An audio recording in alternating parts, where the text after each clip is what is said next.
Jarange factor काही चाललेला नाही। या भागामध्ये मराठवाड्यामध्ये जरांगे फॅक्टर चालेल असं बोललं जात होतं। महायुतीला आतापर्यंत 31 आणि मवियाला 8 जागांवर या ठिकाणी आघाडी आहे। मराठवाड्यात भाजपला 17, शिंदे गटाला 10 आणि अजित पवार गटाला 4 जागा।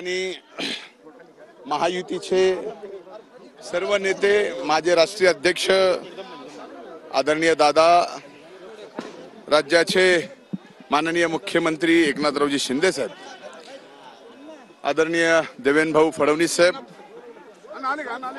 आणि माझ्या भगिनी पंकजाताई आणि माझे असंख्य लाखो जीवाचे सहकारी ज्यांनी ही निवडणूक पूर्णपणाने हातात घेतली।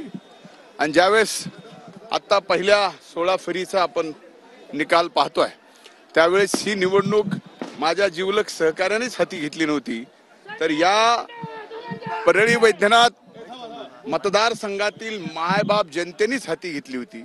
आणि जात पात धर्म याच्यावरती जी मागच्या काळातली निवडणूक झाली, ती सर्व यावेळेस जातीपातीचं धर्माचं राजकारण न करता विकासाच्या कर्तृत्वाच्या या ठिकाणी माग ही मायबाप जनता उभं राहिली। मी त्या मायबाप जनतेचे कायम शेवटच्या श्वासापर्यंत ऋणात राहणार। ऐतिहासिक विजयासाठी 26व्या फेरीपर्यंत थांबावं लागेल। पण विक्रम होतोय, कारण आतापर्यंत परळी विधानसभा मतदारसंघाच्या इतिहासामध्ये किंबहुना रेणापूर विधानसभाच्या मतदारसंघामध्ये ज्या विजयी उमेदवारांनी मतं घेतली, त्यामध्ये आताच तुम्ही दुप्पट मतं घेतली, जिथे 10 फेऱ्या आणखी मोजणं बाकी आहे। किती झाले? 16 फेऱ्या। मी हे सगळे एकंदरीत हे सगळा निकाल आतापर्यंत जे दिसतोय ते नक्कीच एक ऐतिहासिक विजयाकडे वाटचाल आहे। पण 26व्या फेऱ्यानंतर हा विजयाची वाटचाल जी आहे त्याच्यावरती शिक्कामोर्तब होणार आहे, ऐतिहासिक। मी पहिल्या दिवसापासून प्रचार जसा लागला आपल्या सगळ्याला सांगतोय की महायुती सत्तेत येणार, क्लीन स्वीप येणार, हे माझा शब्द आहे, क्लीन स्वीप येणार। आणि आज तो शब्द या ठिकाणी सरस्वती मातेने पूर्ण केलेला आहे। विरोधक म्हणतात की हा कौल आम्हाला मान्य नाही।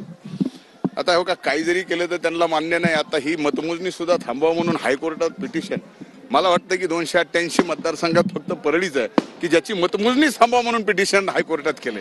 याच्यावरून त्यांची मानसिकता बघा, ते सकारात्मक मानसिकतेतून निवडणूक लढण्यासाठी आलेलेच नाहीत। त्यांना इथल्या मायबाप जनतेचं, इथल्या मातीची सगळ्याची बदनामी करायची आहे, त्याच्यासाठी आलेले। त्यांची जागा या ठिकाणी पहिल्या 14 फेरीतच दाखवून दिलेली मायबाप जनतेने। हो, ते जी ताकद लावली होती, त्याच्यानंतर इथली मायबाप जनता काय करते हे आता